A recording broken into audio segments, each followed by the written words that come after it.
আপনি বিয়ে করে ফেললেই তো আপনাকে আর কষ্ট করে রান্না করতে হয় না, আপনার পর নিজের হাতে রান্না করে দিত আর আপনি আরাম করে খেতেন। আমি তো নিজের পেটের ভাতই জোগাড় করতে পারি না, তারপরে আমার বউ। লাও মা, ওষুধগুলো খেয়ে লাও।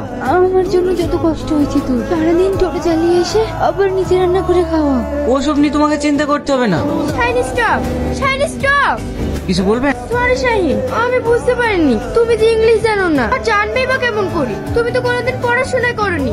তোমাকে একটা ছোট স্কুলে ভর্তি করে দেব, আমাকে রেখে এসে ওই স্কুলে তুমি পড়াশোনা করবে, তাহলে আমার কথাগুলো বুঝতে তোমার সুবিধা হবে। ঠিক আছে ম্যাডাম। এই নির্জন জায়গায় তোমার সাথে আমার একা একা গল্প করতে খুব ভালো লাগছে। আজ স্কুল থেকে তাড়াতাড়ি বাড়ি ফিরবি। কেন আব্বা? লালনগর থেকে তোকে দেখতে লোক আসবে। আপনারা থাকেন, আমি আসছি। আমি আজ স্কুল যাব না, আমি অঙ্কটা আর ইংলিশের গ্রামার গুলো করতে পারিনি। খাতাটা বের করেন। তুমি পড়াশোনা জানো?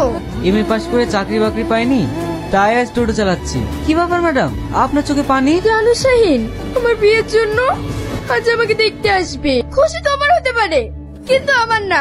আপনি কি বলছেন? একটা কথা বলবো বলবো করে তোমাকে বলতে পারিনি। আমি তোমাকে ভীষণ ভালোবেসে ফেলেছি, সবসময় শুধু তোমার কথাই ভাবি। অসম্ভব। আপনি কি বলছেন? না, সব সম্ভব। আপনার বাবা আমাদের এই ভালোবাসা কোনোদিনই মেনে নেবে না।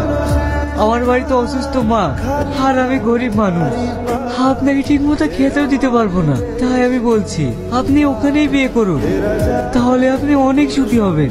তুমি কেন বলছো না শাহিন? আমি তোমাকে ছাড়া অন্য কোথাও সুখী হতে পারবো না। আমার বাবা মা যদি তোমাকে না মেনে নেয়, তাহলে আমি তোমার সাথে অনেক দূরে কোথাও চলে যাব। সালমা, তুই আমার মেয়েকে স্কুল নিয়ে যাওয়ার নাম করে আমার মান সম্মান নিয়ে ছিনিমিনি খেলছিস। ওর কোনো দোষ নেই, আমি ওকে এখানে নিয়ে এসেছি।